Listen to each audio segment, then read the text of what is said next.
Hi guys, good morning. CTET correction की date क्या है? आज हम बता रहे हैं सीटेट करेक्शन की डेट। जिन्होंने भी फॉर्म फिल किया है, जिसकी भी कोई गलती हो गई है, क्या बताएंगे? करेक्शन। जो करेक्शन की डेट है वो कब से कब तक है? देखिए, बहुत सारे लोगों की क्या है, थोड़ी बहुत मिस्टेक यदि हो गई है तो वो बिल्कुल भी चिंतित ना हो। वो जाकर के 28 नवंबर से, कब से?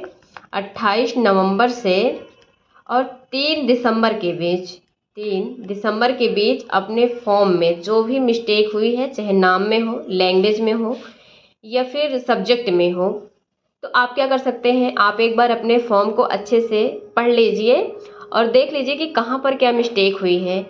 यदि लैंग्वेज में किसी ने पहले नंबर पर हिंदी रख दिया है या फिर संस्कृत, अगर इस प्रकार का कोई भी डाउट है तो क्या कर सकता है, अपनी लैंग्वेज को जाकर के करेक्शन करवा सकता है या फिर सब्जेक्ट में।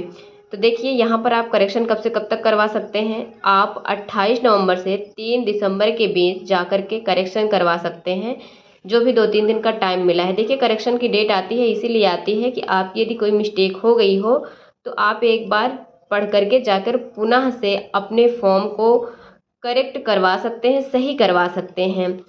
और रही बात लैंग्वेज की, देखिए लैंग्वेज 2 है, तो लैंग्वेज में आप एक बात आपको बता दें कि लैंग्वेज 2 है। आप पहले नंबर पर हिंदी को रखिए, जिसने भी चूज किया है हिंदी को रखिए। दूसरे नंबर पर आप संस्कृत रखिए, संस्कृत चाहे रख लीजिए, या फिर आप क्या रख सकते हैं, इंग्लिश रख सकते हैं। क्या रख सकते हैं? इंग्लिश। इसमें देखिए फ़ायदा क्या है। देखिए, जब आप पहले पर हिंदी को रखेंगे तो यहाँ पर आपका एक गद्य आएगा और एक पद्य आएगा। क्या होगा? एक गद्य आता है और एक पद्य आता है। तो गद्य और पद्य से क्या मतलब है? मतलब आप गद्य में क्या कर पाते हैं, जो कहानी टाइप में होता है। क्या होता है? एक गद्य कहानी टाइप में होता है और ये पद्य होता है, ये पोएट्री टाइप में होता है। तो जो पोएट्री होता है उसका आंसर देने में थोड़ा सा क्या हो जाता है, मुश्किल हो जाता है, थोड़ा सा आंसर निकालने में, उसका अर्थ निकालने में हम नहीं निकाल पाते हैं। तो इस प्रकार से आप जब यहाँ पर पहला रखेंगे तो एक गद्य होगा, एक पद्य होगा, जहाँ पर आप क्या कर पाएंगे, गद्य वाला आसानी से आंसर दे पाएंगे, लेकिन पद्य वाले में भी आप हिंदी है तो थोड़ा सा दे पाएंगे, थोड़ा सा अर्थ समझ पाएंगे।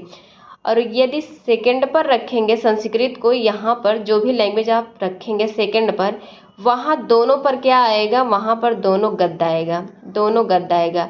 और जब गद्य आएगा तो देखिए, गद्य का आंसर थोड़ा सा देना आसान हो जाता है कंपेयर टू पद्य।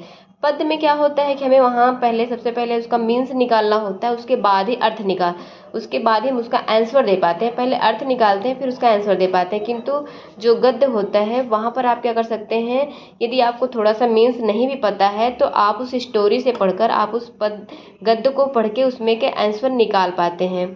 तो आप कोशिश कीजिए कि पहले नंबर पर आप हिंदी को रखिए। यदि आपने अभी अगर कोई गलती किसी से हो गई है तो अभी करेक्शन की जो डेट आएगी वहाँ पर जाकर के आप पहले नंबर पर हिंदी को रखिए और सेकंड नंबर पर आप इंग्लिश ले सकते हैं या फिर संस्कृत ले सकते हैं, जो भी आपका अच्छा है ले सकते हैं, लेकिन फर्स्ट नंबर पर।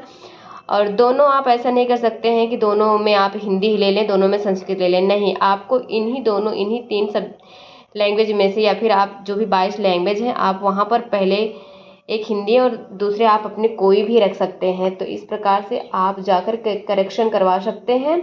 और आप इस बात को ध्यान रखिए कि पहले नंबर पर हिंदी को रखिए। और देखिए, रही बात सिलेबस की, तो सिलेबस में कोई भी चेंजेस नहीं हुआ है। जो सिलेबस है उसमें किसी भी प्रकार का चेंजेस नहीं आया है, जो पहले से सिलेबस था वही सिलेबस है। तो आप क्या कर सकते हैं, आप पहले वाले जो प्रीवियस ईयर है, जो भी आपको ऑनलाइन वाले मिल पाते हैं, फिर ऑफलाइन जो भी मिल पाते हैं 2-3 साल के, आप उसको देख सकते हैं और उसके अकॉर्डिंग आप अपनी तैयारी कर सकते हैं। और देखिए, और भी कुछ लोगों की ऐसी गलती हुई है कि जिनका ग्रेजुएशन में सेकेंड पेपर में, देखिए फर्स्ट पेपर तो सभी के लिए एक ही है, लेकिन जो सेकेंड पेपर है उसमें किसी ने एसएसटी भर दिया है, एसएसटी, और तो किसी ने साइंस, किसी का साइंस है,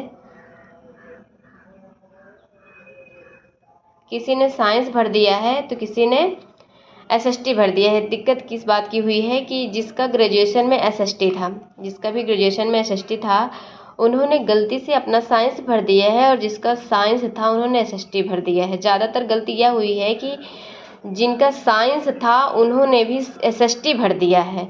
तो आप इसको भी क्या कर सकते हैं, सही करवा सकते हैं। आपका यदि ग्रेजुएशन में एसएसटी है तो आप सेकंड पेपर में एसएसटी ही रखेंगे, और यदि आपका साइंस है तो आप साइंस रखेंगे। तो इस प्रकार से आप जा कर के करेक्शन करवा सकते हैं। और यहाँ पर भी आपके 3 सब्जेक्ट क्या हैं, कॉमन है, और हिंदी और लैंग्वेज का यहाँ पर भी है। तो आप पहले नंबर पर यहाँ पर भी हिंदी ही रखेंगे। क्या रखेंगे, हिंदी ही रखेंगे। सेकंड नंबर पर आप इंग्लिश या फिर संस्कृत को रख सकते हैं। तो इस प्रकार से आप अपने फॉर्म में जो भी गलती हुई है, जो भी मिस्टेक हुई है, उसको जा कर के 28 नवंबर से 3 दिसंबर के बीच में सही करवा सकते हैं। इसके बाद कोई भी डेट नहीं आएगी। और पेपर आपका जो होगा वो 28 क्या कहते हैं, जो पेपर होगा आपका दिसंबर से स्टार्ट हो जाएगा और जनवरी के बीच हो जाएगा। तो थैंक यू क्लासेस, आप अपना जा कर के करेक्शन करवा सकते हैं।